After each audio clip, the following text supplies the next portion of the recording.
And I welcome you to this hour of the program right here on Sirius XM Triumph 111. You are here with Dan and Mallory, screening your calls. The amazing Carson Smith engineering, orchestrating our music, producing the segues. My number, 1-800-Dr. Laura, 1-800-375-2872. Where's my cell phone? Is there a new text? Oh my God. I'm on the air. I can't text back. Hey. That's what I'm talking about today. Fighting with a text. Let me give you a hint. Not a good idea. Texting is meant for what I call quickies. Oh my God, forgot the bread. Can you pick it up? Yeah, great, thanks, bye. Quickies that have no emotional content whatsoever. That's what texts should be for. First of all, it's a form of communication where there usually is minimal attention. I mean, nobody just sits there. I'm going to do this, even though this is radio. I have my phone in front of my face. Nobody sits there 24/7 just with the phone waiting for the next text. So basically, that means you're busy with other things. So when a text comes in, your brain is still partially busy with other things. So when you're in an argument with somebody important, chances are you're not totally focused on the problem. Your mind is elsewhere. That's a formula for disaster. Now, you're having a disagreement with somebody and you're face to face. I say, you say, I say, you say, I say, you say, oh gosh, you're right. Oh yeah, I'm sorry. It's over. You do it over texts, and nobody is responding necessarily immediately. They could be doing it an hour or a day later. Stuff is drawn out. You know what happened when stuff is drawn out? It's filled with other nastier things in your brain. Not a good idea. Texting basically is to avoid talking face to face about things that are meaningful. It's cowardly. Couples who are comfortable talking out their problems face to face are much more bonded, much more connected than those who communicate big ticket items on their cell phones.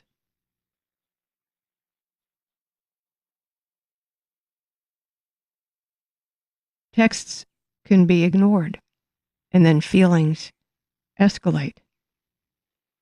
Texting doesn't have the emotional, touching, looking, holding, tears, body language. All that is gone.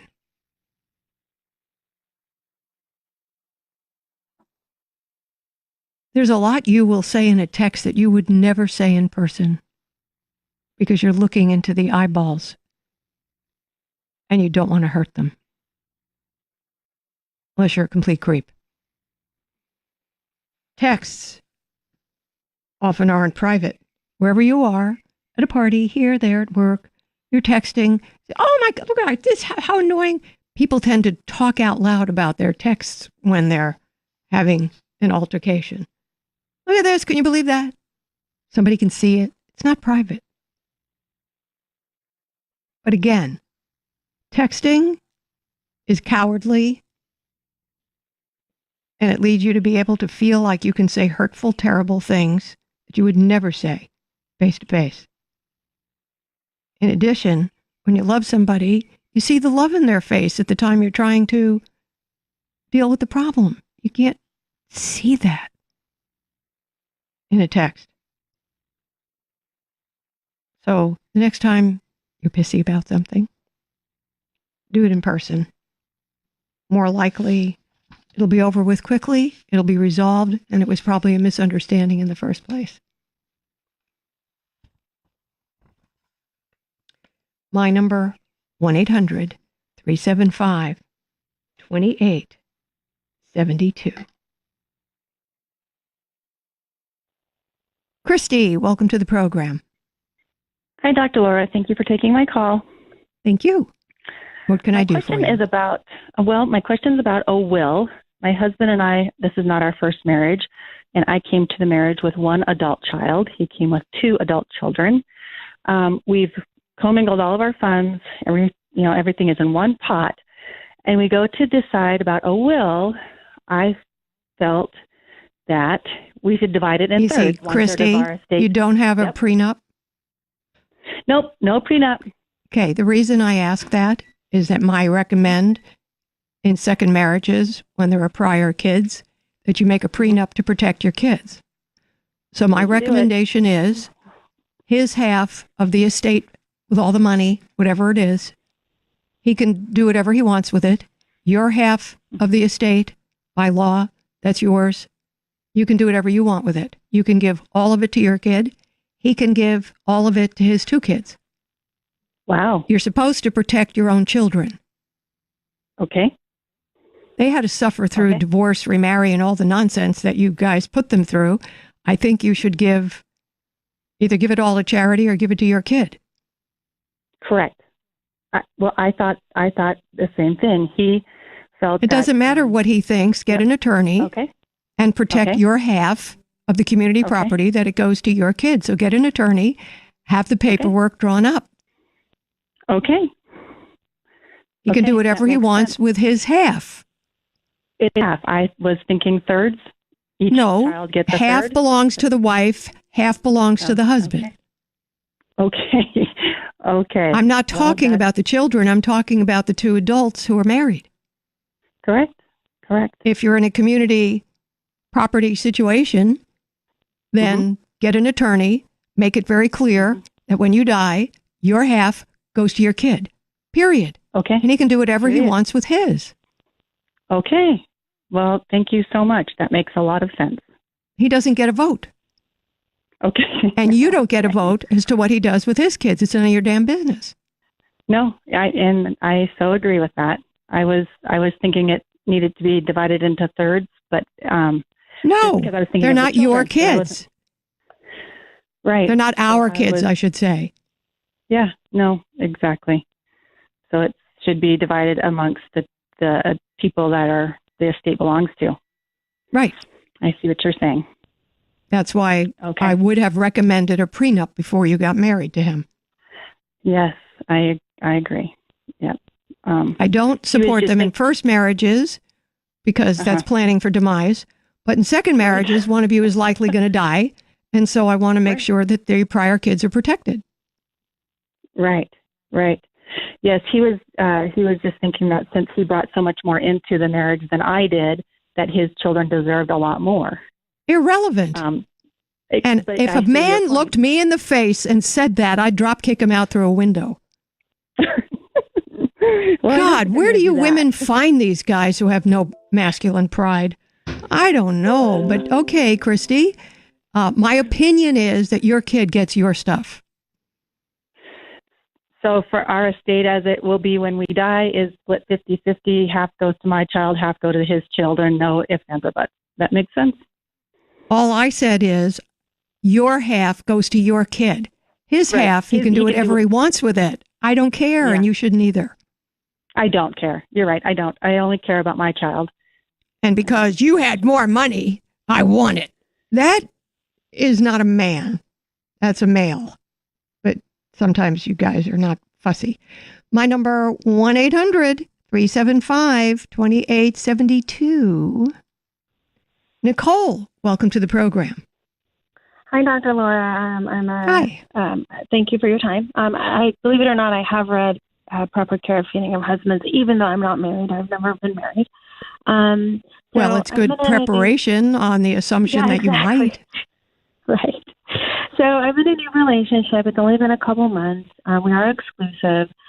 And in 2 months, wait a minute. In 2 months, you've decided to be exclusive. Okay. How old is he? Yeah. How old are you? So I'm 36. He's 34. And you've been dating him for 2 months? Just about 2. Yes, about 2 months. Okay. And he isn't. Any kids? No kids. He's never been married. I've never been married either. Goody. Okay. So he is a man who does not express his feelings about me. No verbal. Find one who does. It's ridiculous to be, in my opinion, it is ridiculous to say, I'm exclusive with a man who will not express his feelings. The hell are you doing that for? He's not willing to commit his feelings in words. It doesn't matter if he puts gas in your car. Never marry a man who cannot express his inner world. Because then you never know what the hell is really true. And I would tell him, this is a deal breaker. Okay. Tell him this is a deal breaker. I'm going to give you 3 weeks to start expressing what you're thinking, what you're feeling, what you're dreaming about, what you're looking forward to, what hurts you, what bothers you, because that's the level of relationship I want with a man. And if that's not the level of relationship you're willing to give a woman, it's a deal breaker. Okay. Even though there's actions behind it. And his friends have told me... Nicole, it is so easy for me to fix the tires on your car. If I can't tell you you're meaningful to me, my heart hurts. If I can't talk to you like that, you're satisfied with your damn tire being changed? You're satisfied with that if he has sex and holds your hand in his hand? Come on, he can do that with a stranger. Everything you're telling me he does to show you he loves, he could do it with somebody he picked up at a bar. Okay. And you know it. Stop playing games with your head. Right. And on the other end, I'm the one, and I also show him that I care about him. I don't verbalize it either because I buy him nice little things here and there. I'm just as who I am as a person. I do it for my family. Well, then the two of you should never marry anybody. I'm just going on his pace. I mean, honestly, I no man can determine my pace. No man can determine how open and caring I wish to be. No man can determine that. I am what I am. And if you're as scaredy cat as he is and unwilling to commit your thoughts and feelings out loud, then neither one of you will be competent in a marriage. That's just a fact. Okay, thank you. I just, I just didn't know if it's okay to if I express it, because I can express it easily. I just have been holding myself back. So. Well, that's not what you said a moment ago. You framed it like you have the same problem. Well, I show him because he hasn't been verbalizing. Showing, you can show him a guy you picked up at a bar, you could show. Why do you think verbal is so important? Because it's a commitment. It's a bridge we build. Having sex with him, cooking him dinner, you could do that with a stranger. But looking somebody deep in the eye and saying, my deepest thoughts about this are, and then saying that, you don't do that with a stranger, do you? No. So one's intimate and one's bull. Okay. Thank you. So if I have two cowards here, that's not going to make a marriage. Okay. It's cowardly not to be willing to share your thoughts and feelings. It's cowardly. And that doesn't serve a marriage well at all. How do you think it possibly could? I have to say it or initiate it as a woman? Okay, let me repeat myself. You're a freaking desperate woman to have a man. Because you're trying to bend everything that I say to try to make it work. As opposed to dating and seeing if the man is adequate. Do you see the difference? Right. Can I force him into it? Can I trick him into it? Or, he's not a man who does that. I'm going to discuss the fact that I want a man who does that. But you see, a desperate woman to have a guy, any guy, is not going to challenge him. And then she's going to call me 20 years later, if I'm not dead, and complain about him. And then I'm going to say, and before you married, was it like this? You're going to say, yes, but I thought it would change.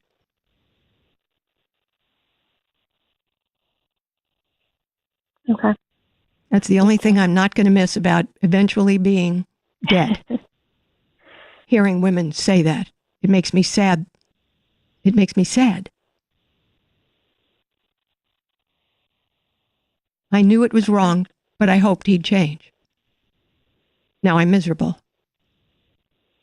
Children are miserable. My friends are miserable. He's miserable.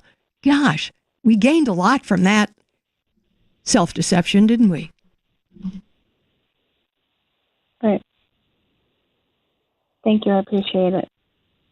Don't act like a desperate woman. Act like a lady.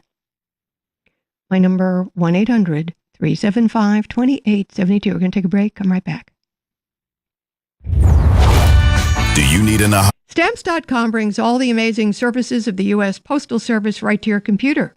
Whether you're a small office sending invoices, an online seller shipping products, or even a warehouse sending thousands of packages a day, Stamps.com can handle all that with ease. Just use your computer to print official U.S. postage 24/7 for any letter, any package, any class of mail, anywhere you want to send it.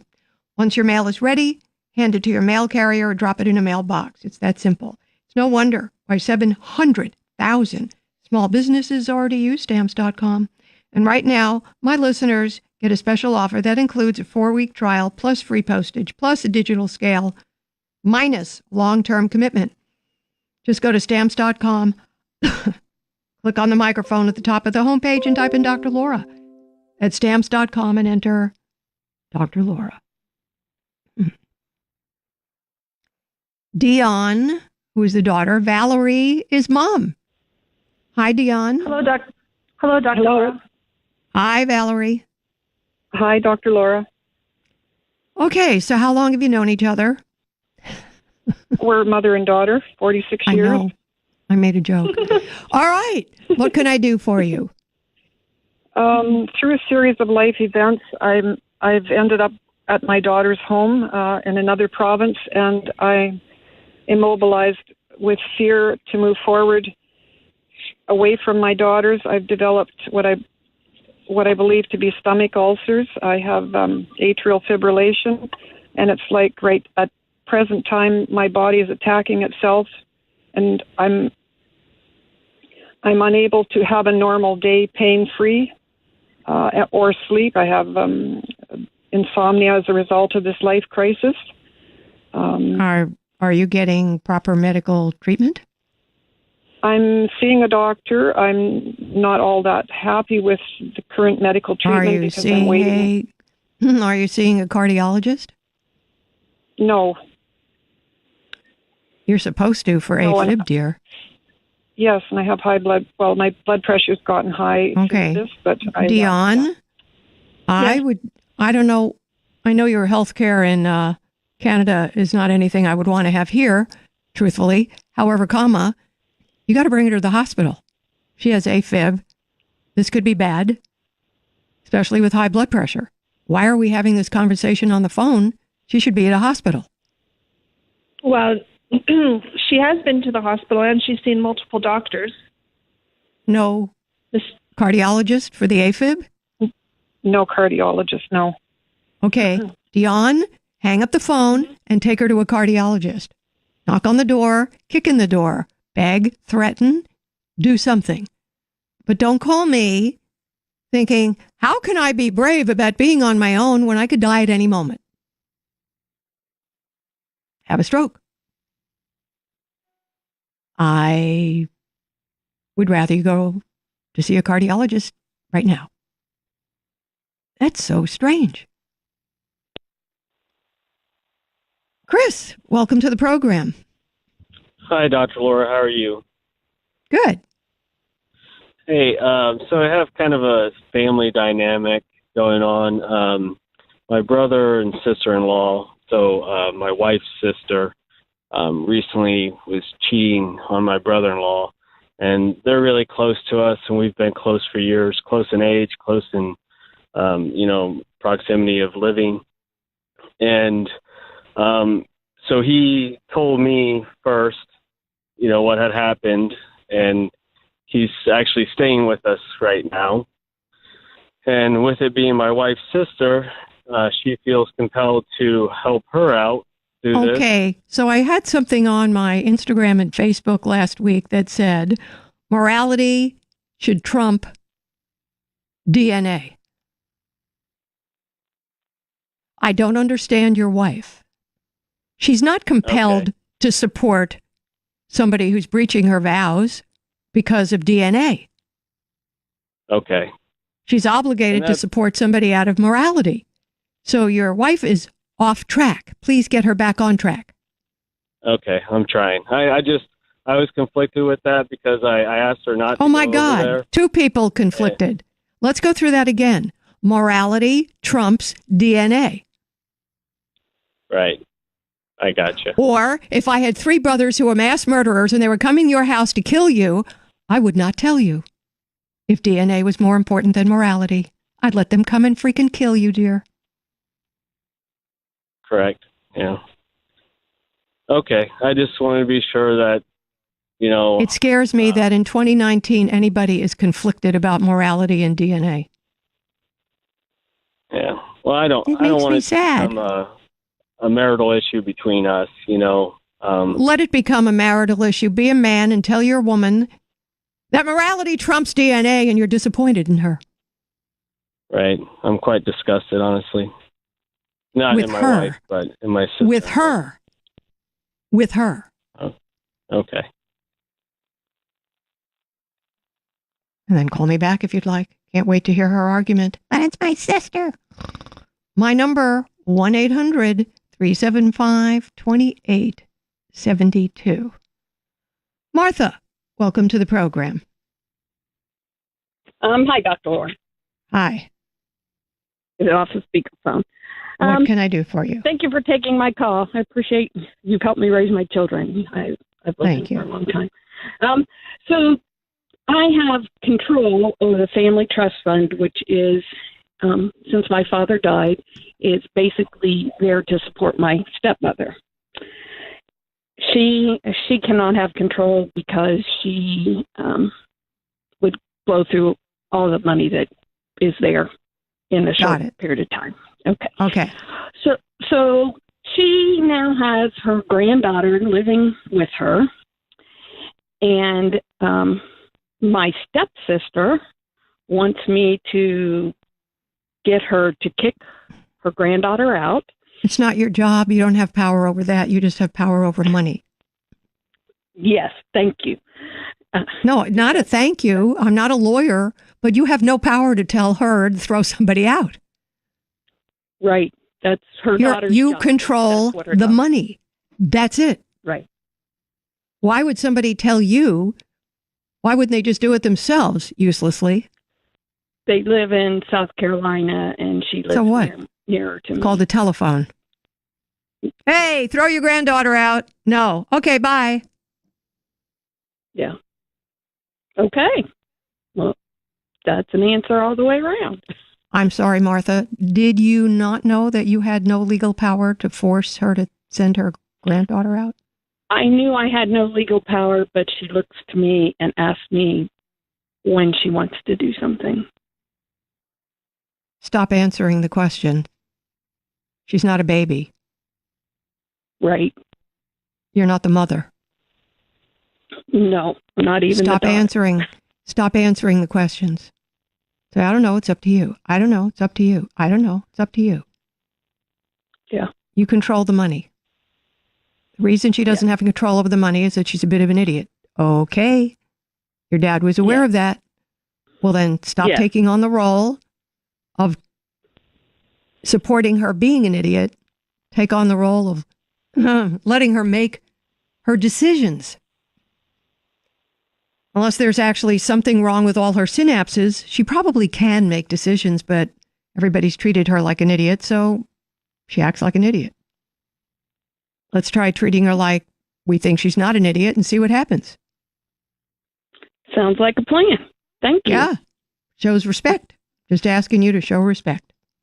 My number, 1-800-375-2872. Mona, welcome to the program. Hello. Hello, Mona. What can I do for you? Well, I was talking to the lady that I don't know. Well, first of all, I'm dating this man. Okay, it goes way back when, but the thing, 3 years ago. But when I first met him, he was always on his phone and texting and messaging and talking to other women like that. And I used to tell him that I wasn't nice, and he used to think I was. He would say, "You're just jealous." I said, "They're just friends." That's the way it started. So I let him continue because we were already dating. But I also knew him a long time ago. But this relationship goes on and on with other stories, like I told the girl. But she wants me basically to tell you what I have to ask you. First of all, to me, I'm saying it's the same as cheating, isn't it? Nope. It's not? So no, because he's taking... No. Can I finish let me finish my thought, please? Okay. He has made no vows to you, and you have tolerated bad behavior, which gives him permission. Well, actually, I didn't like it, but I said... Ma'am, can we try this again? And this time you actually listen with every fiber of your body? Uh-huh. He took no vows, and you have permitted this behavior for years. That gives him permission. But it's only been 3 years, and Doesn't matter. Doesn't matter how many years. I don't care how many years. Could be 1, could be 50. Doesn't matter. You've permitted it. So you've stayed around with a man who does this. He has no respect for you. He does what he wants. You got what you pay for, babe. So now I don't like it. I don't want it. Too bad. Then you better find another boyfriend. Well, that's what I don't want another boyfriend. Well, then you're going to have the boyfriend who cheats on you, in your words. Those are your choices. He is. Okay, Mona, I'm kind of done with this discussion because, frankly, it's silly. You're a grown woman of almost 60, and you're having a silly conversation with me. I don't want a man who doesn't cheat. I want this man, and he cheats. So stop whining about it. You got what you want. Jeez. It just gets silly. You go around in circles. There's nothing I can do for you. When you say something is ridiculous, it's only 3 years. How many years does it have to be before you admit it is? He's not interested in you. You're just available for what he wants from you. And so are all the other women. And that's the kind of man he is, and you're not special to him. And as long as you accept that, you'll get it. Nothing more brilliant I can say. Just another example of a woman who'd rather have a creep than nothing. I don't like nothing, but I like it better than a creep. My number, 1-800-375-2872. We're going to take a break. Come right back. Rethink the way you think. Call me when you need to rearrange some of your things. It's 1-800-375-2872. Take advantage of it. Do it now. Welcome to this hour of the program right here on Sirius XM Triumph 111. You are here with Dan and Mallory screening your calls. The amazing Carson Smith is engineering, orchestrating our music, producing the segues. And my number, 1-800-Dr. Laura, 1-800-375-2872. And I was reading a letter before the break, and if you weren't there, you're going to miss the first part of it. 80 pounds overweight, usual, dieting, cheating on the diet, beating yourself up, making yourself feel terrible. I questioned why I was so weak, she writes, and had so little willpower. Then listening to one of your calls, a light bulb went on. You told the caller that if she acted like she loved her husband, she would start to feel the feelings again. I pondered this. I know that I battle with feelings of self-loathing, obvious, and I know that I would be heartbroken if the things I said to myself daily were said to someone I loved. Years of therapy, yay, but I had no idea how to stop hating myself. When I heard that sentence, you said, I wondered, if it's true for husbands, would it be true for yourself? What if I didn't need to figure out how to, quote, love myself? What if I just started acting as if I did? I threw away the restrictive food charts, threw away the exercise regimes, and started eating foods that I knew were good and that my body felt like years of dieting teach you that chips are bad, veggies are good. I stopped counting calories and instead just asked myself if what I was about to put in my mouth would help me get to the goal. Sometimes I don't eat perfectly, but I don't beat myself up about it anymore. It is a blip, not a catastrophe. That's great. I'm writing this down. It is a blip, not a catastrophe. That's such a brilliant insight. I love when you folks come up with these things. I've stopped tracking workouts and instead focus on being more active, doing things I enjoy. It would be a lie to say the weight is melting away, but I am losing weight slowly and, more importantly, almost without noticing. I've begun to like who I am right now. I'm sure love will come in time. Thank you for taking the time to read this long email, and thank you for all you do. You impact more people than you imagine. Love, Heather. Thank you. It's very sweet. Very sweet. Yep. I'm not big on the loving myself thing. I'm just big on not hating yourself. Okay. It's a blip, not a catastrophe. I'm going to have to use that. Hope I get to use it today. Julie, welcome to the program. Hi, Dr. Laura. Thank you for taking my call. Thank you. Thank you. I'm interested today in your advice on whether or not I should tell a friend who's a married couple that I recently saw their spouse essentially cheating on them. And essentially cheating is what? What exactly? I don't care how old you are. Okay. What exactly did you see? Sure. So this couple we've known, they're married a few years. What exactly did you see was the question. Yep. I saw the female spouse, the wife, with another gentleman in a snuggling, canoodling type of position in a public area that I frequent. And it struck me, obviously, odd, and she did not see the me. Appropriate thing is to have a conversation with her. Is this a situation where you guys double date? Yeah, we're really close and we're frequently together. So, yes. Have you had any conversation with her about what you saw? No. That's what a friend does. The first thing a friend does is say, I saw you. It appeared like I was disappointed. You want to explain it to me because the four of us do things together. And if you are screwing around on him, the four of us are not doing things together anymore. That's how I think a friend would handle it. Okay. Do they have children? No. Okay, good. That's what I would suggest you do. That's all. No, that is all I suggest you do. Okay. And so just one other, so my husband is good friends with the male partner of this relationship. And we were together. We both witnessed it. He didn't see. Oh, he witnessed it. Still. Yes. Please, can you just please, before you just want to go in and freaking shoot everybody, just talk to her? Please. Okay. There might be some explanation that we don't understand. Okay. I understand. And yes, that's why I was calling. I didn't Wouldn't you like me to tell somebody to contact you before they blew up your entire world? Agree. Yep. All right. I will. Let's make sure what we saw is what you think you saw. And then we don't double date anymore. And at that point, I guess your husband is most likely going to say something. That would be my guess. That would be my guess that that's going to happen. My number, it's just, see, I think it's odd if somebody is canoodling or whatever the word was in a public space where one's friends typically are. I don't know. What else could it be? I don't know.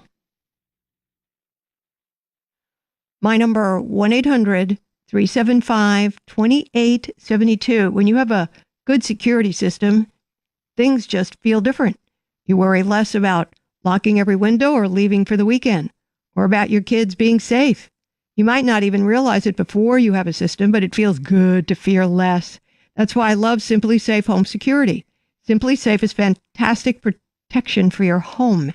It keeps working if the power goes out, for goodness sake, if the Wi-Fi goes down.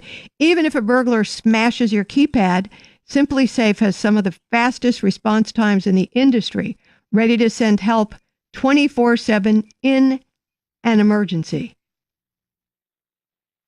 Let me just type something on there. Okay.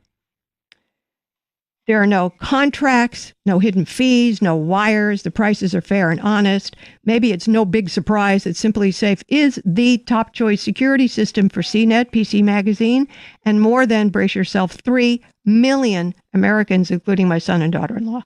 So go to simplysafe.com/Dr. Laura to get free shipping on your system and a 60-day money-back guarantee. That's simplysafe.com/Dr. Laura, simplysafe.com/Dr. Laura. My number, 1-800-375-2872. My number is 1-800-375-2872. June, welcome to the program. Oh, thank you, Dr. Laura. It's an honor to speak to you. Thank you. I'll just cut to the chase. I'm dealing with the situation that I just found out that my sister is terminally ill. Oh. They've given her a couple of months to live, and I need to go see her. And I love her, but I don't know how to support her and what to actually say to her when I first see her. And I'm hoping you want some dialogue. Yes, I would. You walk in the room and you run over to her and give her a big hug and say, "Oh my God, I'm so sorry. I'm so upset." That's what you say. And you hug and cry in each other's arms. And then you shut up and listen. Because mostly people have to talk. It isn't about what you say, because there's nothing you can say to make this better. Nothing. But you can be there to listen. You can hold her hand and watch a movie if she's up for that. There's nothing for you to say. Would you stop getting so self-conscious about what you're supposed to do, please? Okay. Just be there to listen and to hold her. Okay. Listen, hold, listen, hold. Say it after me. Listen, hold. Hold. Okay. That's it. Okay? So run right into her arms and say, "I'm so upset. I feel so bad." And hug her and let her talk. Maybe you two will just cry for 10 minutes. Okay. When I went to see my dying dear friend, that's exactly what I did. And we cried for 10 minutes and then she talked and I listened. Okay. Thank you so much. And I'm terribly sorry. And you do get your mammograms every year, right? Yes. Yes. Okay, good. Now, what happened that she went from 0 to dying? Did she not have yearly mammograms? No, she had them, but they misdiagnosed, and then they opened her and they closed her up very quickly because they thought they saw a mass, and they said it was not a big deal. And when they opened her up, the surgeon said that it was very, very bad, and that it had spread into some other areas. I think if you have a family attorney, you may want to talk about malpractice suit. If she has any kids, etc., to take care of, because what you described doesn't sound right to me. But deal with that with her. Just a moment. Let me finish what I'm saying. Deal with that with her husband, not her. Hug. Listen. I'm Dr. Laura Schlesinger.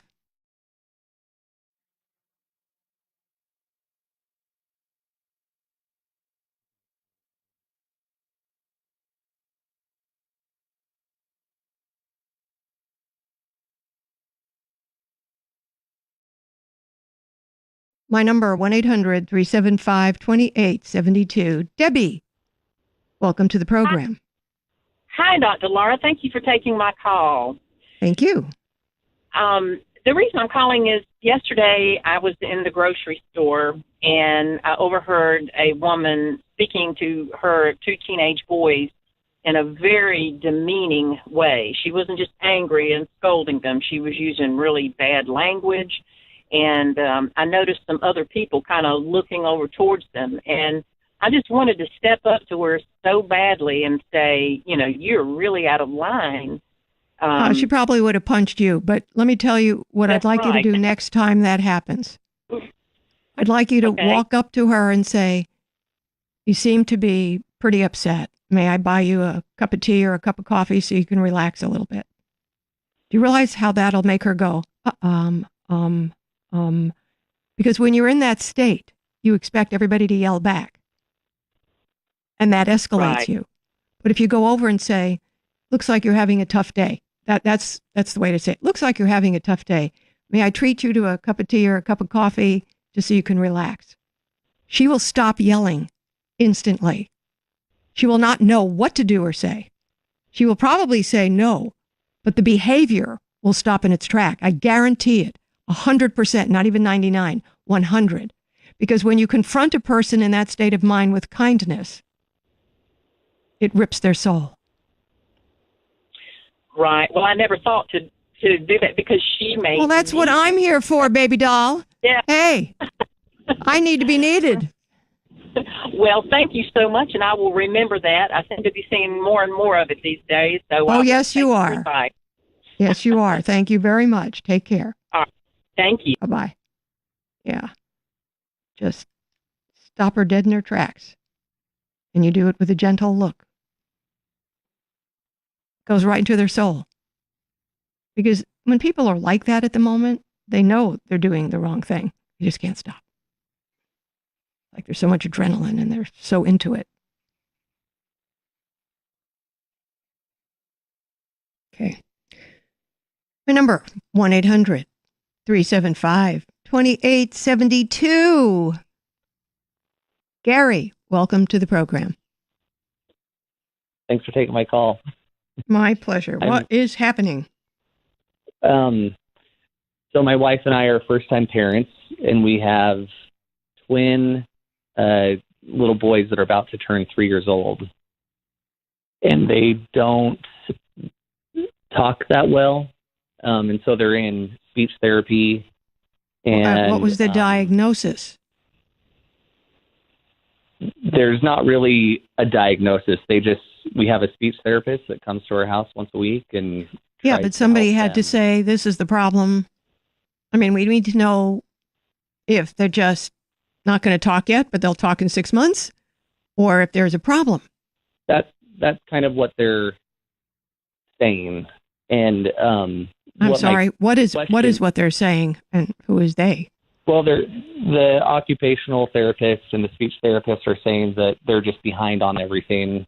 And on everything? You mean just motor control? They're behind in things like motor control?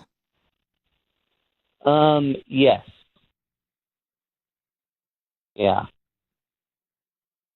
Have you gone to any other physician with a specialty in child development who is assessing the situation? They've had, they'll come over with people that are above them, I guess. These people's I'm talking about somebody who has the letters MD after their name. No. Why? I don't know. I don't know. I mean, if they're actually developmentally delayed, and they both are simultaneously, that's kind of curious.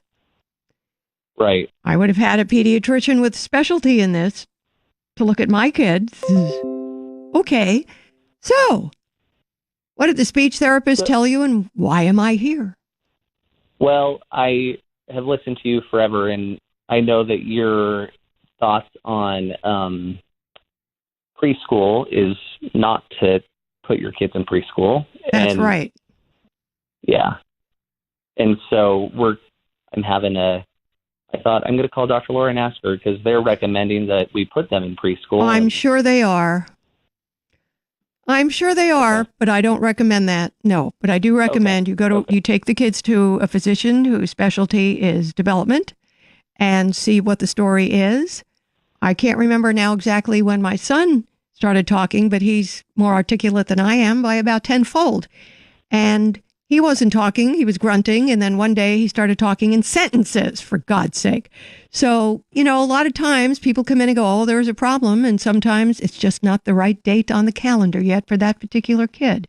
That's why I really need you to go to a specialist. And do not put your kids in preschool, daycare, or anything where they're not loved all day at 3 years old. That's insane. That's what I thought you would say, and that's why I called you to confirm my thoughts. I mean, if you want to bring them over here, I jabber all day. They'll have plenty of conversation. We'd love that. We'd love a break. I understand that. But no, I vote no, and I vote you go to a pediatrician who has an expertise in development. Please. Okay. Okay. You're very welcome. Somebody must have just said, oh, just take him to a speech, I think the MD has to make a referral to a speech therapist, assuming that is what's necessary. And then the speech therapist can do a miraculous, wonderful, incredible professional job. But I don't start from there. My number, 1-800-375-2872. Just like if you're in a car accident, you don't go immediately to a physical therapist. You go to an orthopedist and everybody else, get the proper assessments, and they assign appropriate treatment to the physical therapist. Got to do things in their right order. Melissa, welcome to the program. Hi, Dr. Laura. Thanks for taking my call. Thank you. My question has to do with my relationship with my mother. We've had a not a great relationship for most of my life, and I find us going round and round and having the same types of issues, so I'm hoping maybe I can get some advice on how to handle the most recent issue to try to change Have things you ever up. been on a merry-go-round? Yes. How do you stop going around? You get off. Right. You don't just keep doing the same thing each time, putting the quarter in and going around again. You have to have the courage to get off. So give me an example. I didn't ask you how you felt. I'm just asking how things are actually working. I already know how you feel. Crappy. Okay, so we can move on from that. So give me an example of what would be a perfect merry-go-round moment between you and your mom.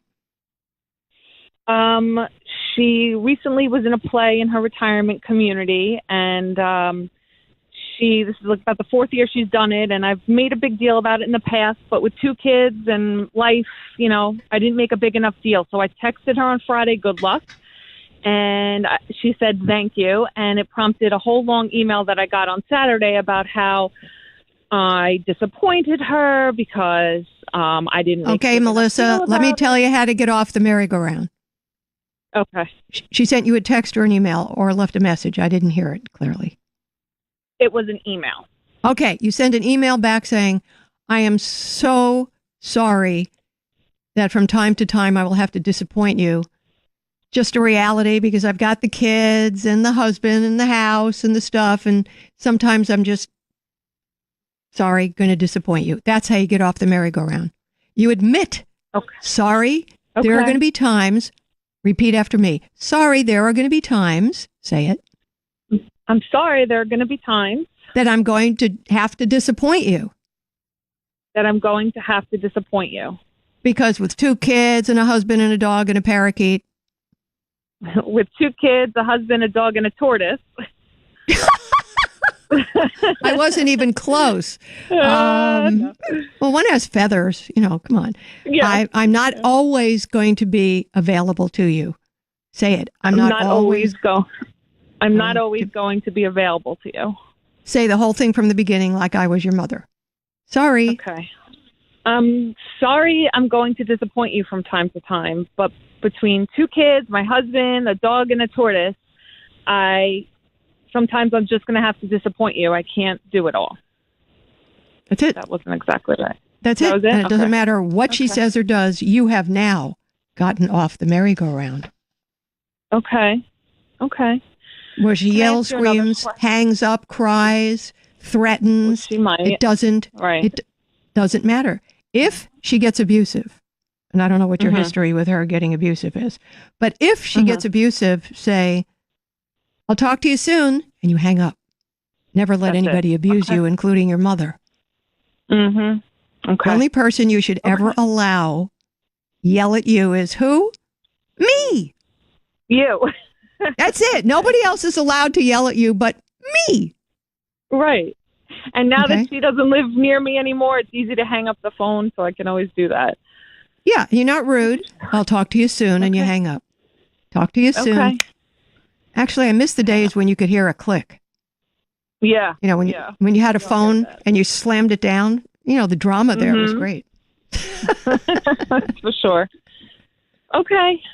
All right. And one more question real quick. So we don't have a great relationship, and I know she wishes we had a better one, but the truth is I just don't really like her or enjoy being around her. Frankly, you don't like her and you haven't bonded to her, and I guess that means she wasn't a very good mother because you sound like a sweetie pie. Oh, thank you so much. Yeah, I'm pretty good at detecting this. Not everybody has a warm, huggly mom. No. Yeah. No.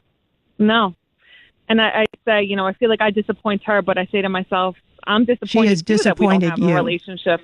Yeah, that's right. I'm disappointed we don't have that.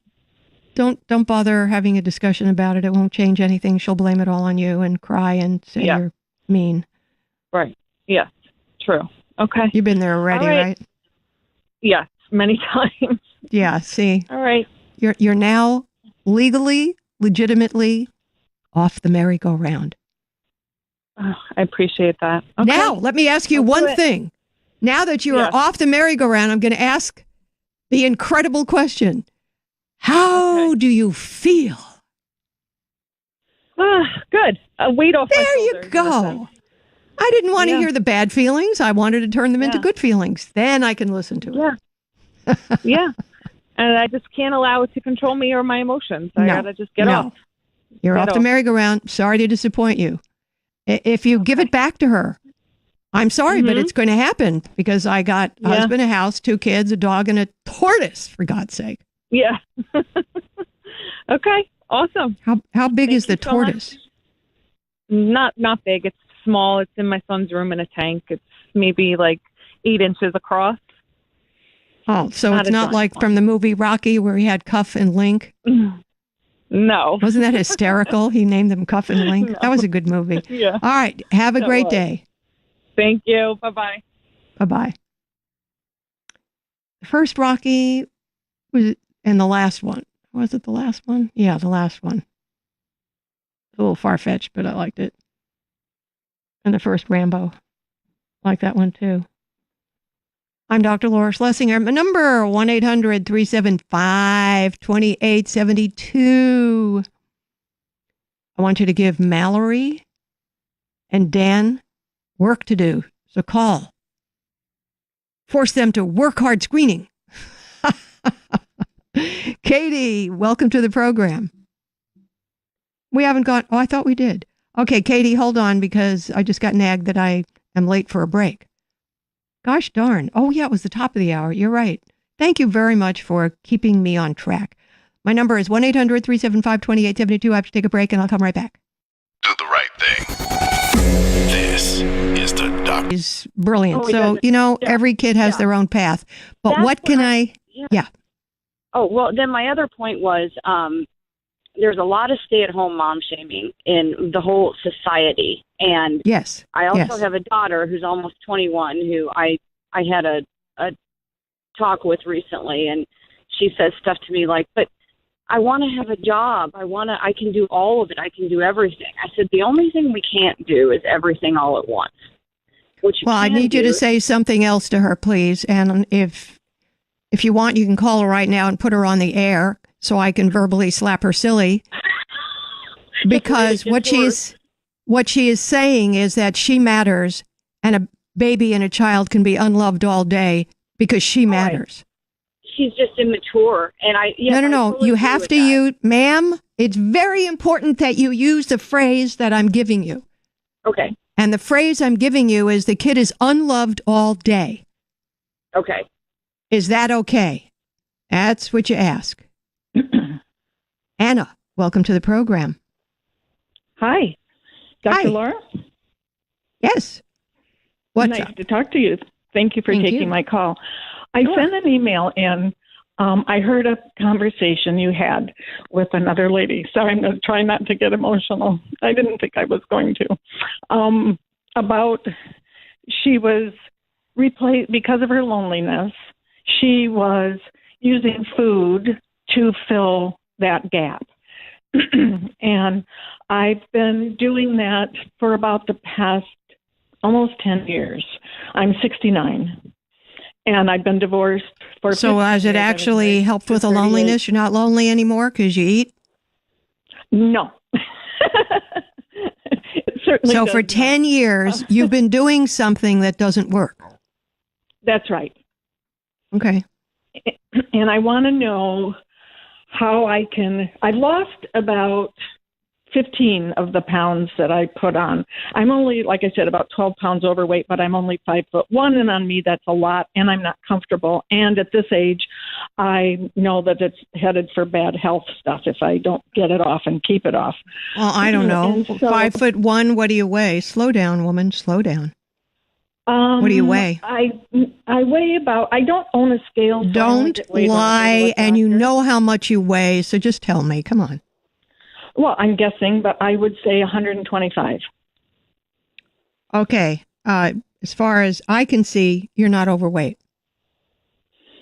Not by the textbooks, but by my own comfort level. I don't feel comfortable. I get bloated a lot. So I feel better. And I can do it. The frustrating thing for me is that I know how to do it.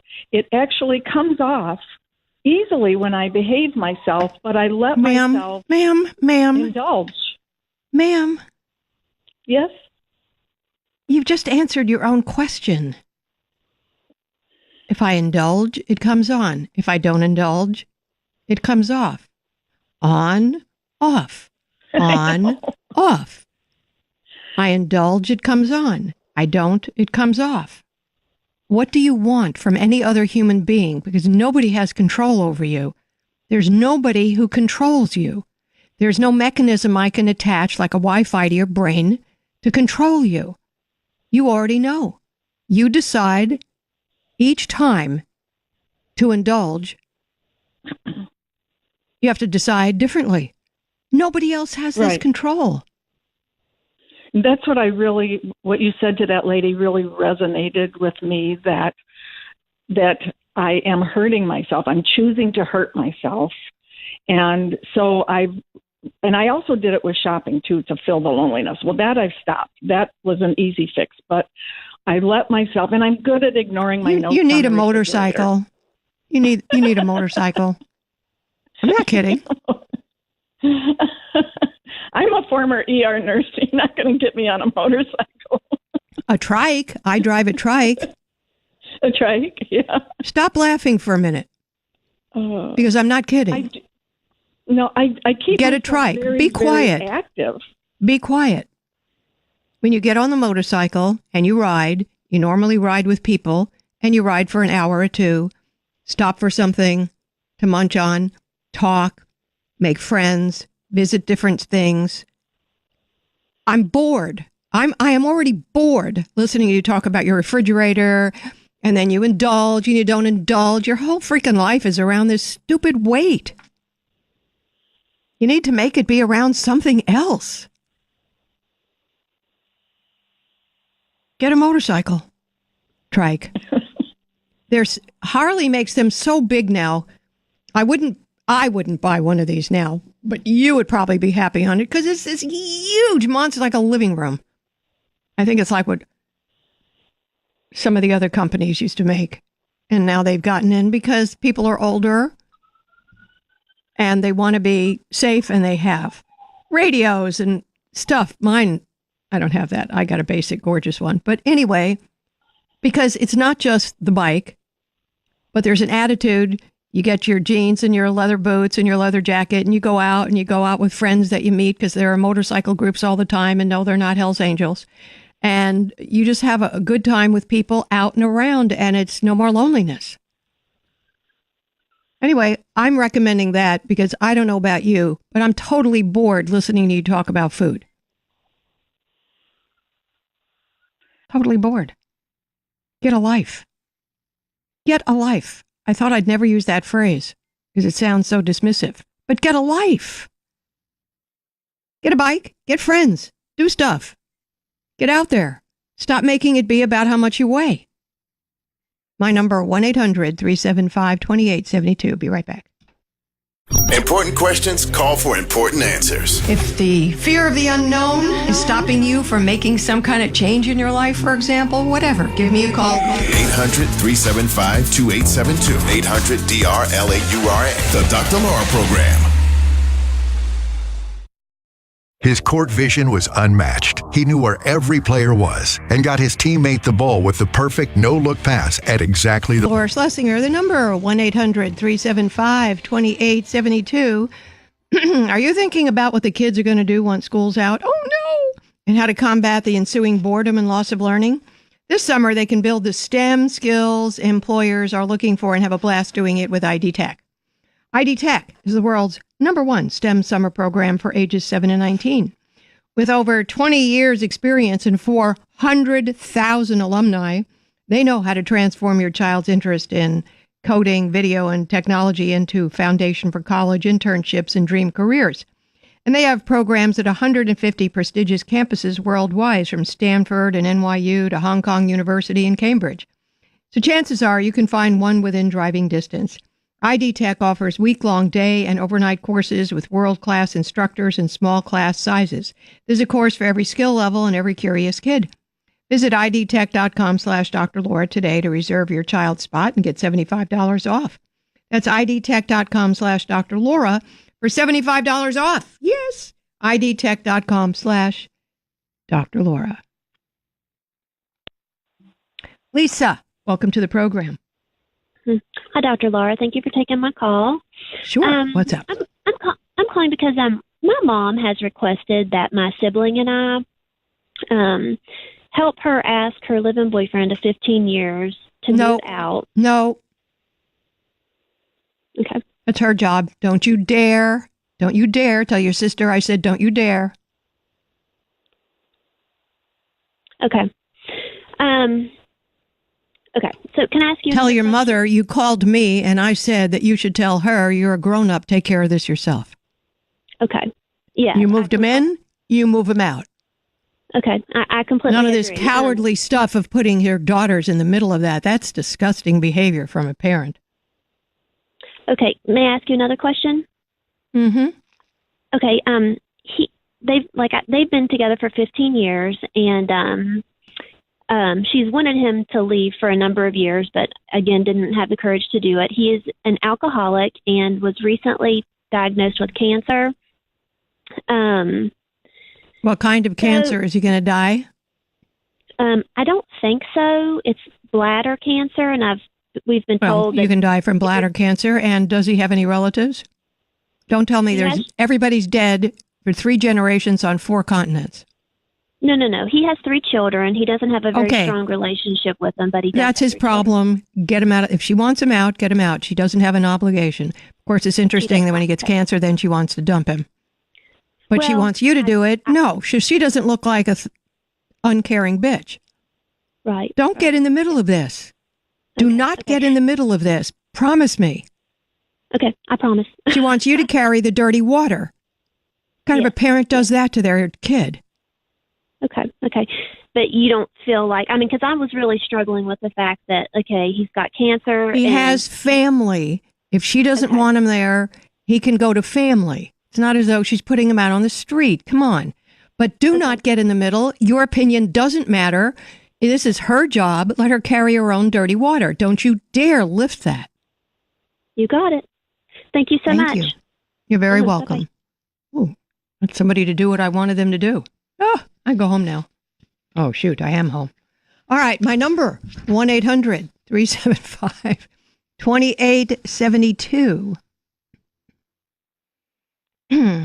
Linda, welcome to the program. Hi, Dr. Laura. Thank you so much. It's an honor to talk to you. Thank you. What's happening? Well, I'm going to try to summarize as best as I can.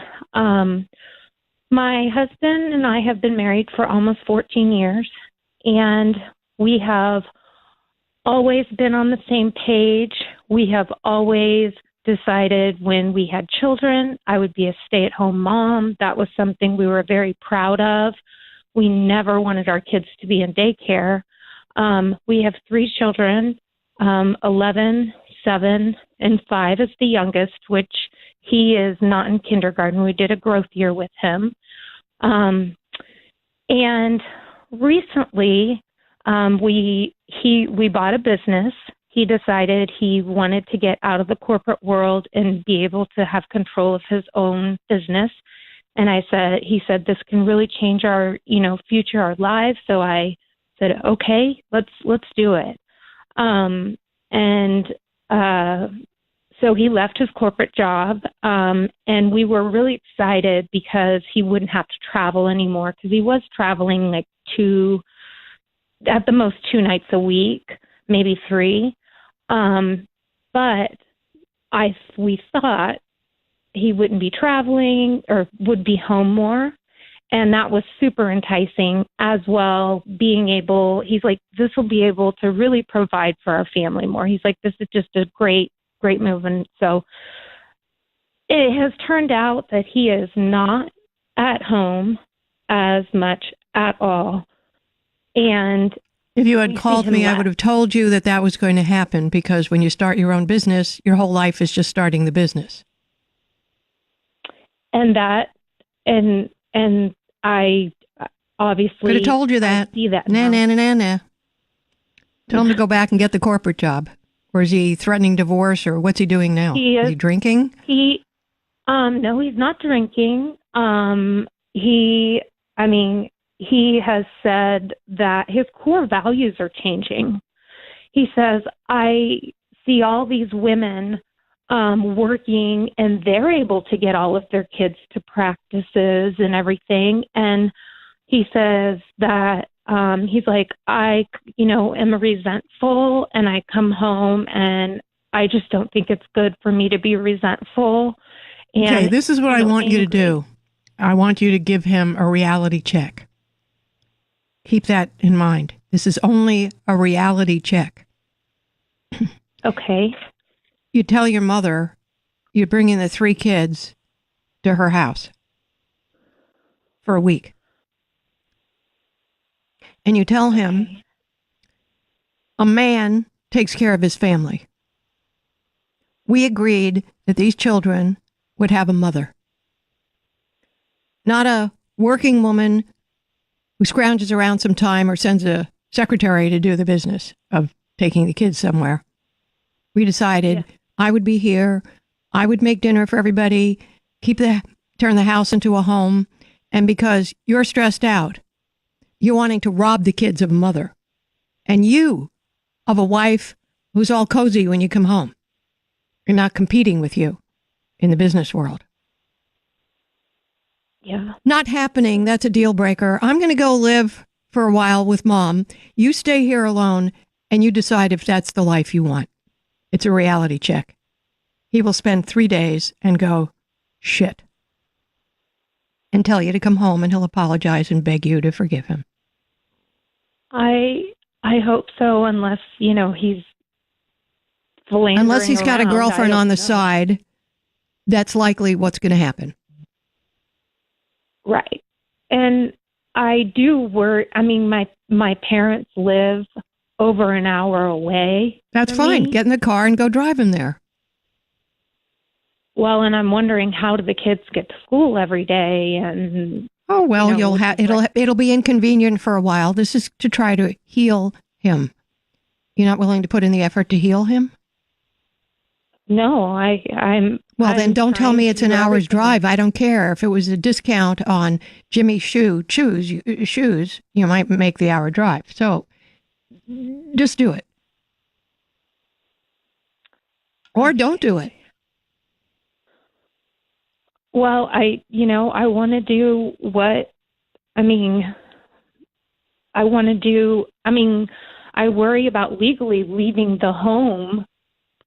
Just a vacation. You didn't kidnap them. You're just taking a vacation to grandma's house. Yeah.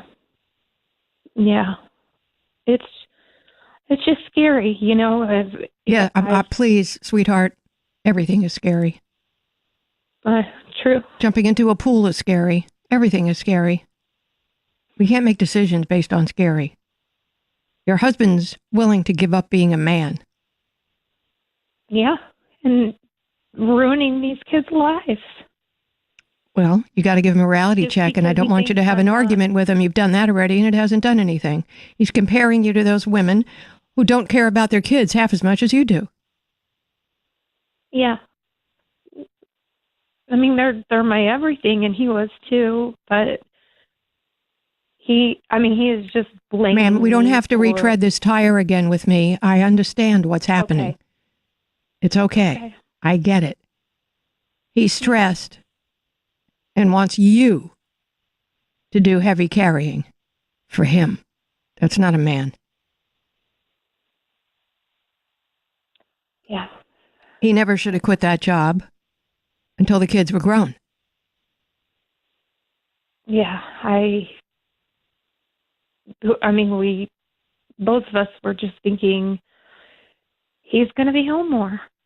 No, and he's not when you start a new... Where in the hell did you think a man starting a new business is going to be 9 to 5? Are you all smoking dope? It's legal now all over the place, so maybe you are, but you must have been, because that's just silly thinking. See, he's going to start his own business from scratch. That's a 9 to 5 job on what planet?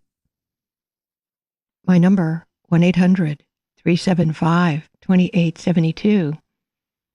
We have another hour together for me to yell and nag at you. So give us a call at 1-800-375-2872. Listen to my call of the day and read all the comments at facebook.com/Dr. Laura. But please don't write the world's stupidest comment, because we see who you are. Anybody can click and go to your Facebook and see when you write something as stupid as, "Oh, that's easier said than done." Please don't write that. Just don't. I'm going to figure out how to have lights flash around your your post when you do that. It's the only comment I think is stupid. An opinion is fine, but just saying. And for calling here at 1-800-375-2872. This is Sirius XM Triumph 111. You are here with Dan and Mallory screening your calls. The amazing Carson Smith, engineering, orchestrating our music, producing the segues, and my number, 1-800-Dr. Laura, 1-800-375-2872. The email of the day is brought to you by Casper.com. For a real fresh start this spring, get a Casper mattress. I must say, I have had many mattresses over the years, the ones where you pump up and pump down the pressure. I could never figure out which the hell pressure was. I could never figure it out. It was never comfortable. I am so comfortable on this that I look forward to going to sleep at night. I get to go to bed now. So go to Casper.com, use the code Dr. Laura for $100 toward the purchase of select mattresses. Additional fees may apply for Alaska and Hawaii. Terms and conditions apply. I have the Wave mattress. I sort of like the name of it because I'm a sailor. Oh, I'm on the Wave. It's not a waterbed, no, but it has a nice name. So the email of the day is from Jeff. He said, when we were engaged, my now wife and I took road trips and loved listening to your program. At first, we were just entertained by your frank and practical interaction with callers, but over time, we started talking and absorbing many of your steadfast values. At that early and foundational stage of our relationship, we began to see how being a cohesive family unit was critical not only for the marriage, but for the welfare of any children we would bring into the world. Fast forward several years, and when my wife was on maternity leave after having our first son, we started putting more thought into our priorities. It became clear in just a few weeks that being present to raise and nurture our son was worthy of any sacrifice. I'm getting my highlighter. These are sentences. It became clear in just a few weeks that being present to raise and nurture our son was worthy of any sacrifice. Hey, all you millennials and the rest of you, whatever the hell comes after millennial. My wife selflessly quit her job, has committed to staying home and raising our growing family of now 2 sons. I wish I could be home more, but knowing my wife is sharing our son's laughter, learning, and daily adventure reassures me we're making the right choice. Not many a day goes by that I don't at least briefly reflect on how grateful I am for my wife's commitment to raising our boys. That's a real man. For all you males out there, this is what a real man sounds like. I owe her so much, even as I write this. I realize more thanks are certainly due. Maybe bringing home flowers tonight would be a good start. Thank you, Dr. Laura, for advocating for children and guiding young families like mine with valuable principles. I'm grateful to be one of the millions of families you've impacted so positively. Thank you. Yes, going home with some flowers. Actually, my advice, go home with one flower. Not a rose, that's a little boring. Go home with one iris. Something different. Just one. And say, this represents 1,000,000 times I thought about you today. God, she'll melt. This is melting down time, okay? We love that stuff. We are very sentimental creatures. My number, 1-800-375-2872. George, welcome to the program. Hi, thanks for taking my call. Thank you. I think the ball is in your court because I can't go to the net and hit it back to myself. I divorced my wife 7 years ago after being married for about 21 years. And my daughter has reached out to me, not really asking me to do anything. In fact, she told me not to say or do anything. But my ex-wife is failing Why miserably. do people do that? Here, I'm going to tell you about a mess, but don't do anything about it. Then she should have kept her mouth shut, your daughter. Yeah, true story. Yeah, okay. So, what's happening with your ex-wife? So she's checked herself into like a mental ward or something, and they released her. She's not keeping up with her household bills and whatnot. She's just failing all around, and it makes me feel really guilty. I know you hate that word, but why do people say ridiculous things like you hate that word? When somebody does something immoral or illegal, hopefully they will feel guilt. If not, they're sociopaths with no consciences. Because I caught myself after I said it, so. Good, too late. So the question is I'm thinking about calling her, maybe giving her some encouragement or some. I just. That'll be totally useless. That call. You think so? That'll be totally, yeah, I'm pretty sure. And you're not next of kin. So your daughter, if she's the oldest kid, is next of kin. Right, she's the only. Might be before mother. Yeah. Does your ex-wife have a mom? Yes, but she's on those opioids, pain medications. She's not functional. Okay. So at some point, if you're inform your daughter that if she sees that her mother is incapable of taking care of herself, that she should get an attorney, go to court, and take over responsibility, and then she could make sure your ex-wife is placed where she will be protected and taken care of. I agree with that. She actually, like on the outside surface, she has a good job and she, appears to do well, but I mean. Well, then I guess her putting herself in a mental hospital for a couple of days sort of is getting you off track, dear. Doesn't matter what she looks like on the outside. That's when people kill themselves and everybody goes, gee, we didn't know. They looked fine. So if your daughter perceives that this is bad, then she can go to court. But you calling a pep talk, she'll probably tell you to go F yourself and hang up. But you could try it. Hi, this is your ex-husband who dumped you after 21 years, but I'd like you to know that I'm wishing the best for you.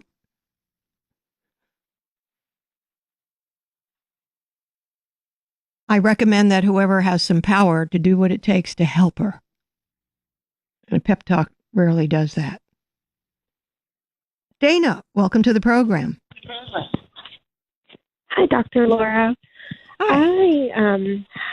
I received a text message from my mother-in-law. It's very long, but just to give you a little background. No, don't give me background. Read the text message. Of course. The whole thing from the beginning. Dana, of course. Dana, I have very conflicting feelings right now. I will give you credit for bringing your daughter up here on Saturday. I know that was difficult, although I don't really understand why. I thought we had made great progress in our relationship until you started in on Brianna. I have listened to your criticisms about me as well and all the mistakes that you feel like I have made over the last 3 years because you needed to be heard. I haven't brought up any of your mistakes, though there are many. I have shown you compassion and kindness. I see none of that extended to Brianna or Claire. You are the one that has it all, not Brianna, and definitely not Claire. I think that she is a good person and mom. If you had as much compassion as you have judgment for others, it would serve you better.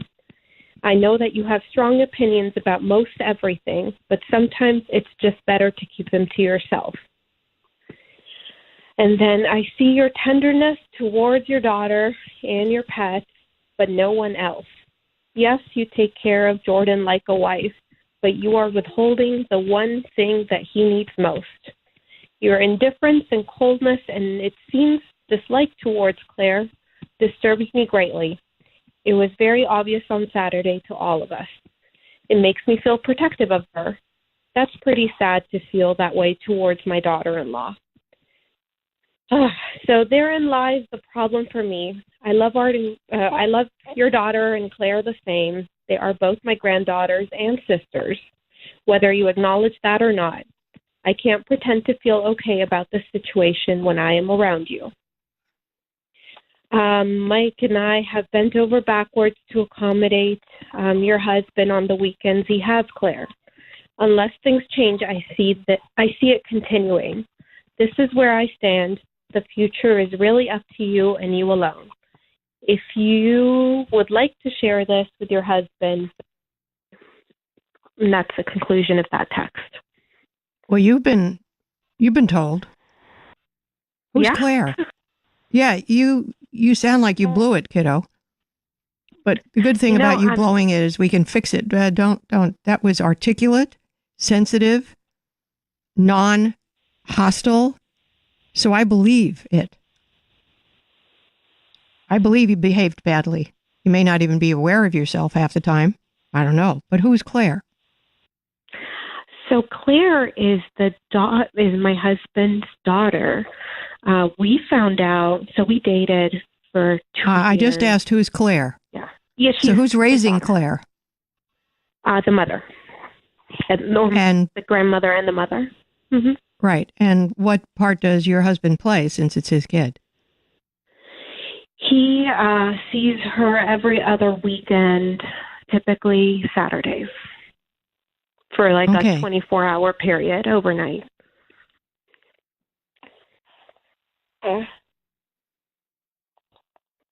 And who's Brianna? Brianna is the baby mama.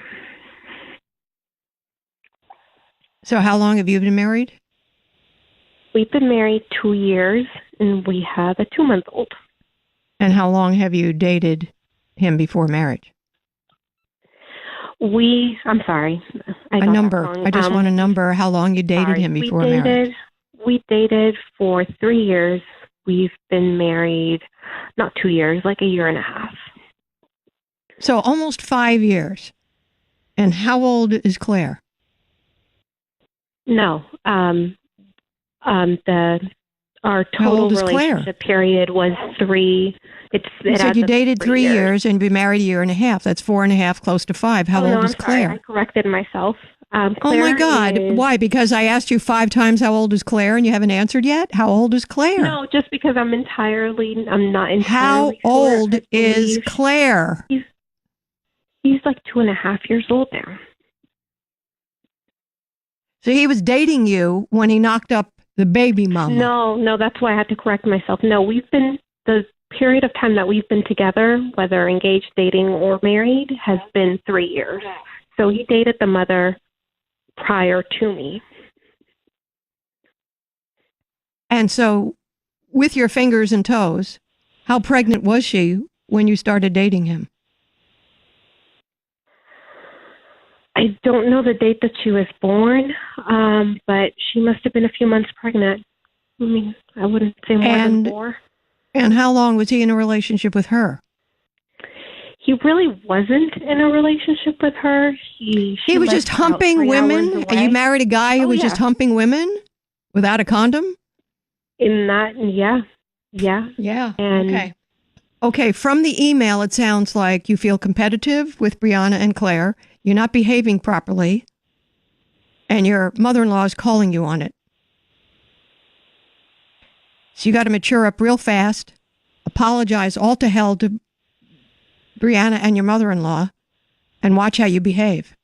And behave like Mary Poppins. You're just the sweetest, happiest person in the world. And you're kind and generous to everybody. That's my recommendation. Even though I've never spoken. Goodbye. My number, 1-800-37... I didn't want to hear that. I don't need to hear that. You all heard the text. It was mature, subdued, clear, caring, non-aggressive, non-judgmental. In fact, she even said that the caller should use her compassion more than her judgment from now on. I think it's pretty hopeless because this one is totally blind to that and has trouble with arithmetic. How many years were you dating? Gives me a number. How many years you've been married? Suddenly the numbers change when I asked how old the other kid is. It's amazing how people suddenly get confused. And the math changes. I'm trying to understand dating a guy who has a pregnant girlfriend.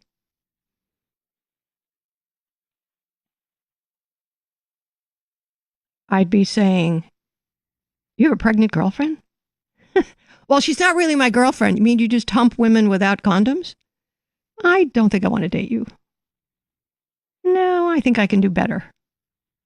I think I can do better at home with a tortoise. Like that lady said in the first hour, she has a dog and a tortoise. Because I said, husband, 2 kids, a dog, and a parakeet. She said, no, a tortoise. My number, she was very cute. My number, 1-800-375-2872. Sandy, welcome to the program. Thank you. How are you? Good. What can I do for you? Okay, I need your wise words to give to my dad, who, all growing up, my dad was just an average man, and about 20 years ago, he come up with this business, and now he's CEO. My brothers are involved. I'm supposedly a silent partner. My problem is my dad will not stop telling me or bragging in front of me about how much money he has, how much he gives to the church, how many bank accounts he has. I told him I don't want to hear Sandy, it. can I ask you a question? Simple question, which I think will clear this whole problem up. Yes. Do you want to be in the will? Part 1. I am in the will, yes. Do you want to stay in the will? Don't play with me. You know exactly what I'm saying. Yes. Well, then shut absolutely. up. Let him brag and shut up. Don't piss him off. Because if you keep pissing him off about how much money and how much he gives, then he's going to say, well, if money means nothing to her, I'm just going to call my attorney and take her out of the will. So I suggest if you want some of his money that he brags about, shut up. My number, 1-800-375-2872. We're going to take a break. Come right back. What's bugging you? Whatever you're struggling with, work, religion, or soul, we'll talk about everything. Call 800-375-2872. The Doc. At least you stop them from getting married. Now bug out. Please. Repeat after me. I am his mother, not his mommy. I'm his mother, not his mom. Mommy. Mommy. Okay. Thank you. You know, Jenny, you've been in the military and so has your husband. Your son has not been shot. He just has a broken heart because his girl isn't his girl. Don't get too dramatic about this. He's in a combat zone. And he has a broken heart. Like 80% of the young guys there. Stop acting like it's the end of the world. Because you being this upset undermines his ability to react like a man.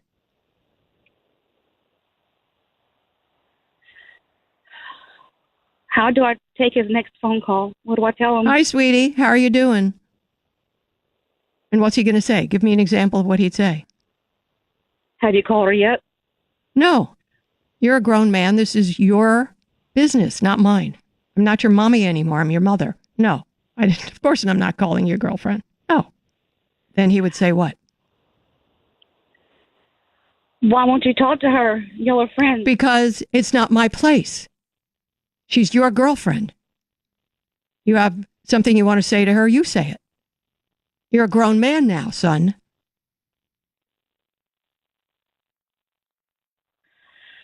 Oh, yeah. He's right. To a little bit, the reason he's acting like this is you have babied him a little too much. We're so close. Yeah, I think there's a being close and being babied by your mother, like you can't handle things. And when a guy has the sense his mother doesn't really think he can handle things, he handles things less well. This is going to be a turning point in his life. Not a big one. Oh, but it's going to be the first, and there's going to be a lot more. There's going to be a few more broken hearts. Can you just go take a nap? I don't have time. But well, I you know what? appreciate talking with you. Yeah, but you're overdoing everything, and you're over dramatizing this because you have had the wrong position with respect to him. You haven't known your place.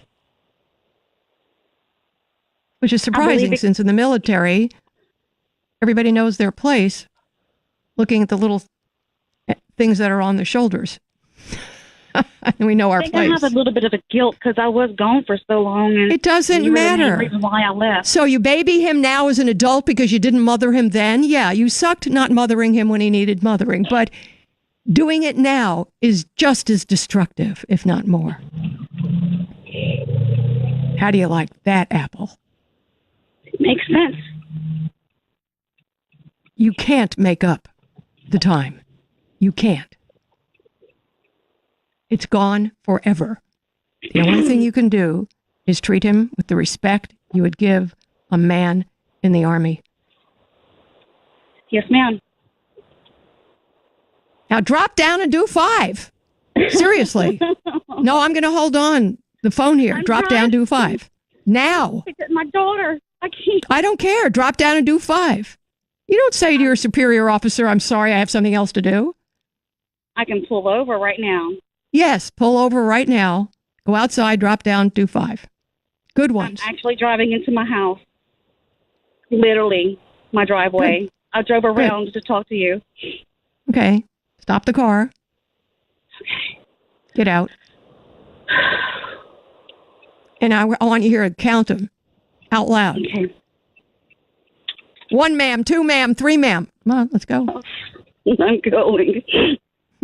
My husband's going to laugh at me because he's home today.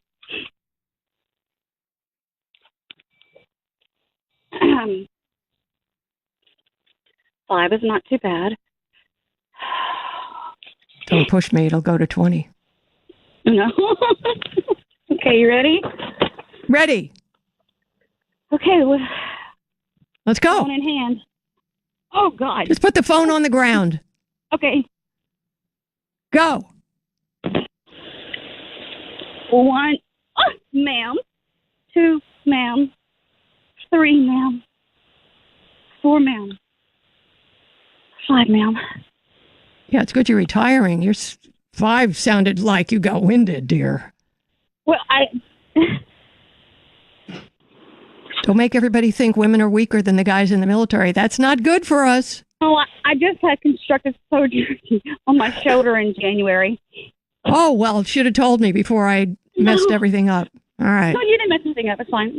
Good. Okay. Thank you so now, much. What are you going to be to your boy from now on? I'm just going to tell him it's your job. It's not for me to cover. Because he is a what? A man. Grown man. And I'm his mother. Not his mommy. Good girl. Okay, go pick up your daughter. My number, 1-800-375-2872. We're going to take a break. Come right back. 1, 2, 3. Ma'am. 4. Ma'am. Do it. Got a dilemma? Call Dr. Laura. You want me to take a shot at having you feel better about a crappy situation? Give it a try. Call 800-375-2872. The Dr. Laura Program. Like many entrepreneurs, I used to spend long days working. When I finally got to bed, I had a very hard time staying asleep. But that began impacting my productivity during the day. So I did what any good entrepreneur would do. I created a solution. I'm Alexandra Satarain, co-founder of 8 Sleep. After years of development with leading sleep scientists, we created the 8 Sleep Pod. The Pod is the world's only bed featuring dynamic temperature regulation. It learns the conditions you like best and adjusts automatically so you never feel too hot or cold when asleep. Your partner likes the bed warm, but you like it cool? Then you'll love the Pod. It's the only bed that adjusts temperature to provide deeper, uninterrupted rest so you can wake up refreshed. Sleep is the key to a happy, productive, balanced life. Because sleep becomes energy, becomes anything. For a limited time, get $150 off your pod and free shipping when you go to 8sleep.com/news. That's 8sleep.com/news. EIGHT sleep.com/news. Have you ever thought about getting out of your timeshare? Hi, I'm Karen, owner of Lone Star Transfer. If you are an unhappy timeshare owner, getting out of your timeshare is probably at the top of your to-do list. And with those annual maintenance fees hitting you hard in the pocketbook, you probably wish you had a way to get out of that burdensome and expensive timeshare. Thankfully, we can help. Give us a call and let us do what we've done for over 8,000 others. Our process is done legally and ethically, and best of all, quickly as possible. Lone Star Transfer is a family-owned business with an A+ rating with the Better Business Bureau. We will personally make sure your experience is a pleasant one. Don't let this be your lasting legacy. Give us a call for a no-obligation consultation at 844-284-4861, 844-284-4861, or visit us online at lonestartransfer.com. Escape the cold and gray to a Gulf utopia where sunny skies and lush fairways await your spring getaway. At playgolfmyrtlebeach.com, you'll find everything you need to plan your spring vacation to the golf capital of the world. With more than 80 award-winning courses primed and ready for your arrival. Visit playgolfmyrtlebeach.com and let's get started. playgolfmyrtlebeach.com. Okay, ladies, are you suffering with a passionless or boring marriage? Well, it doesn't have to be that way. I'm Dr. Laura Schlesinger, and for more than 40 years, I've been helping women desperate to reignite the love and passion that originally brought them together with their husbands. Well, now I'm going to help you. The Proper Care and Feeding of Husbands is my 6-class online education course designed to provide you with the solutions to rebuild your marriage. I said you. As you will learn in this course, wives really do have the power to make a silk purse out of a sow's ear. Sign up today for my video course, The Proper Care and Feeding of Husbands, and bring your marriage back to life. Just go to marriage101.com to learn more and enroll today. That's marriage101.com. All 6 videos are available to watch now when you want and where you want at your convenience. You can start learning today. There's even a study guide to help you make most of the course. Enroll now at marriage101.com. Don't spend another day in a lifeless marriage. Let's fix it together. Good versus evil, making tough choices, doing the right thing. This is Triumph. Update, but you don't know where to start. Where can you look for a contractor or other renovation professional to finally get this room to function and look the way you want, huh? Houzz.com, Houzz is the place to go to find one. Houzz connects you with the best pros based on specific project needs, budget, location. At Houzz, you can browse photos of professionals' real completed projects and read reviews from real clients so you can trust you're hiring the best professional for your specific job. And if you're like me, you may not know how much something should cost. I don't know. But Houzz can help you get familiar with typical project costs in your area and give you tips on how to budget for it. Yes, it's different for different areas. Unfortunately, I know this personally. And once you decide on a pro, Houzz has easy-to-use tools. You can share ideas, narrow them down to make sure you're on the same page for a happier renovation. Are you ready to get the chef's kitchen you've been dreaming of, or a luxurious spa bathroom with a giant soaker tub? I already have one of those. I love it. For a home renovation to make your home the place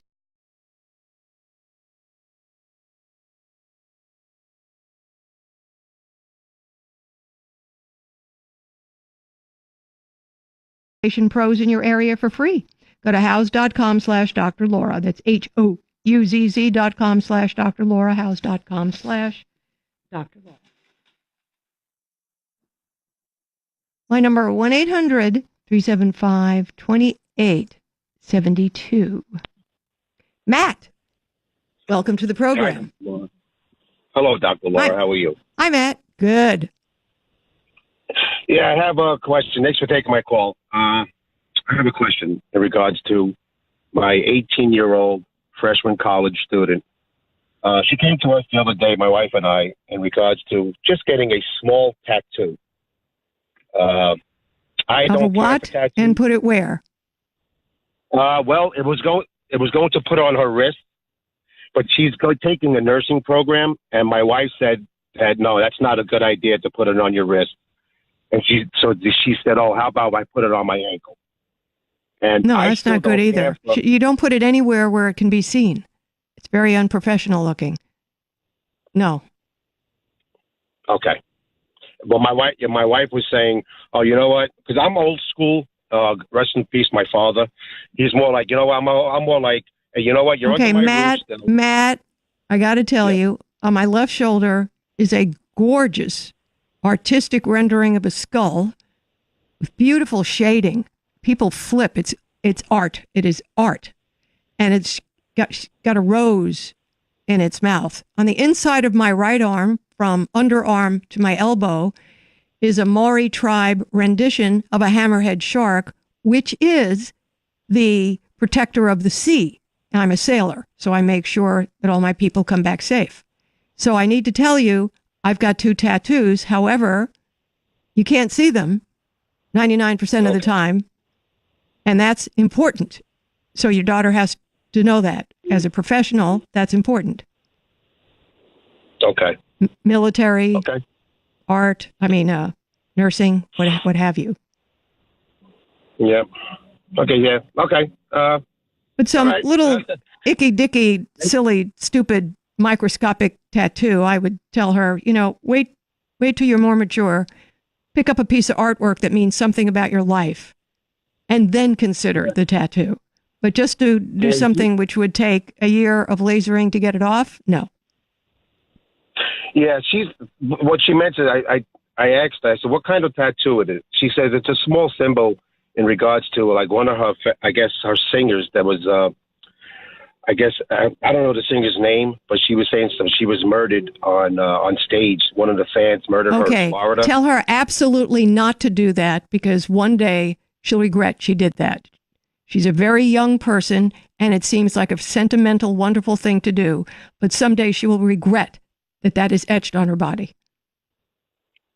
That's what I say too.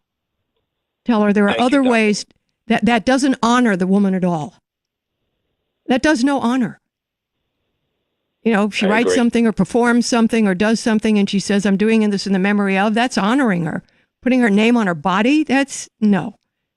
Please talk her out of that. Tell her I said no. And I have 2 large, gorgeous tattoos. And I've been asked, am I going to get a 3rd? And the answer is no. The reason being, it hurts like hell. Do you know to get to the tail, which is near my elbow on the inside of the right arm, the tail of the shark? I couldn't handle it anymore. I started to cry. One of my friends went to a bar down the street, came back with a glass of wine, and I chugged it, just like you see in army movies. And it didn't work. Must have been very watered down wine because I'm very sensitive to alcohol. I just chugged it down like it was orange juice. And I was crying and sobbing, and he went, 10 more minutes. And I got 10 more minutes. I can't do this. 10 more minutes. I have to stop. He doesn't need a tail. And my son is there going, he needs a tail. I'll talk to you. I'll distract you. Come on, just 10 more minutes. So that's what happens when your son lies to you. Oh, it doesn't hurt over here. On your shoulder, it doesn't hurt much at all. Not many nerve endings there. My number, 1-800-375-2872.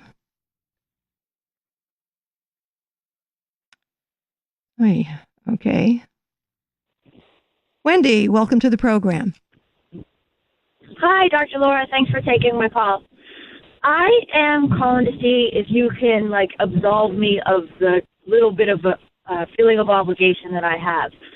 For the past 6 or 7 years, I'd say, my mother has constantly pressured me and attempted to manipulate me into selling my home and me and my family moving in with her and my dad, and I'm supposed to take care of them as they get old. And I don't want to do that. So you're a married lady, is that correct? Yes. And do you have any children? Yes, 10 and 13. Okay.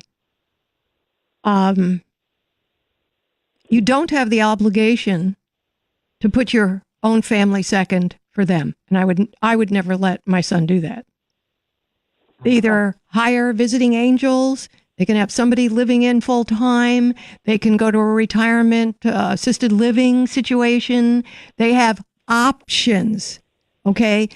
You have obligation only if there are no options. Then of course you have to rescue.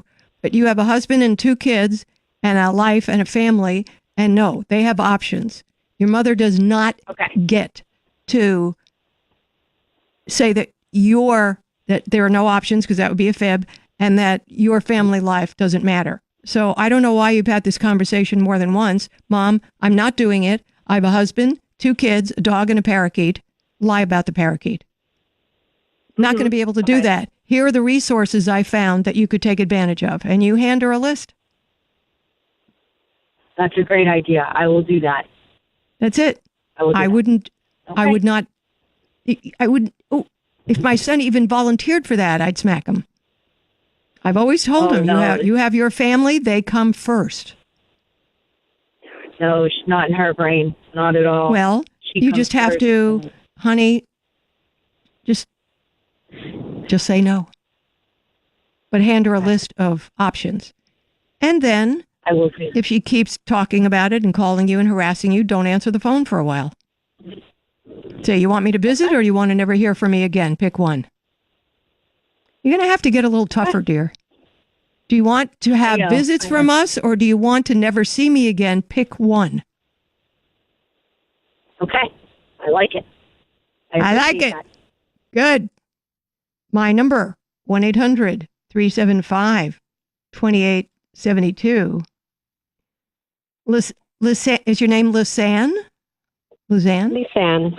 Lisanne, welcome to the program. Hi, Dr. Laura. Thank you for taking my call. Thank you. I'm calling today because I need to know how to deal with my husband having an affair. We have 2 small children. Do we know why the affair happened? Do we have any idea about what the heck happened? He said that I don't pay enough attention to him, that I'm negative, don't know how to communicate with him, and I like to fight and argue. That's what he told me. Pretty accurate, huh?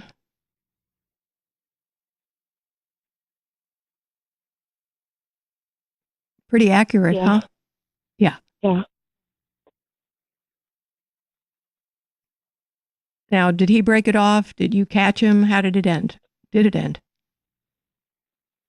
I caught him, and it didn't. He didn't break it off immediately, but yes, now it has. He has broken it off. For how long now? It's been about 2 weeks. Oh, so this is all pretty new. Yes. So he did not leave you. No. So he gave you the option to become the woman he thought he married. Yes. Did you take the course Marriage 101? Did you read The Proper Care and Feeding of Husbands? Yes. I haven't taken that course, but I've read The Proper Care and Feeding of Husbands and Marriage. Well, how come you didn't do it?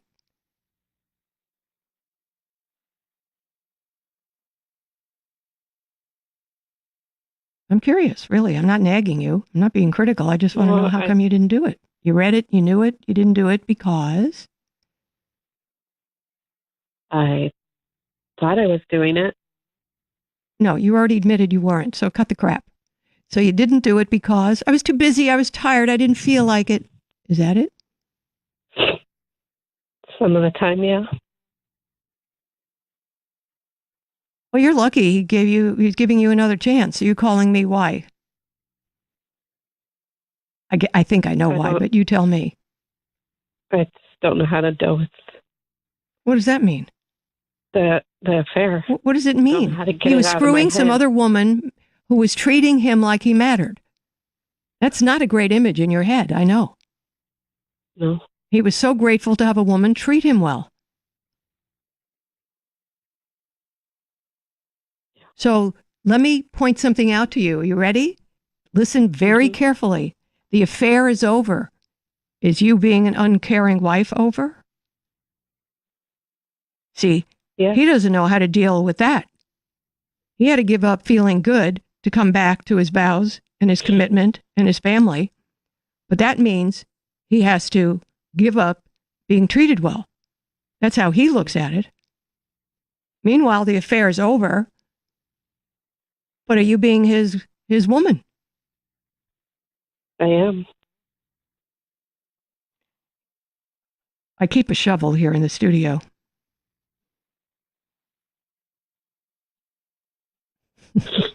Don't make me use it. To shovel the you-know-what. Yeah. He has to live with being mistreated by you. You have to live with his having sex with somebody else who made him feel wanted. You both have something to deal with. Your problem is you're only thinking of yourself. You made your man so miserable that he went and did some terrible thing.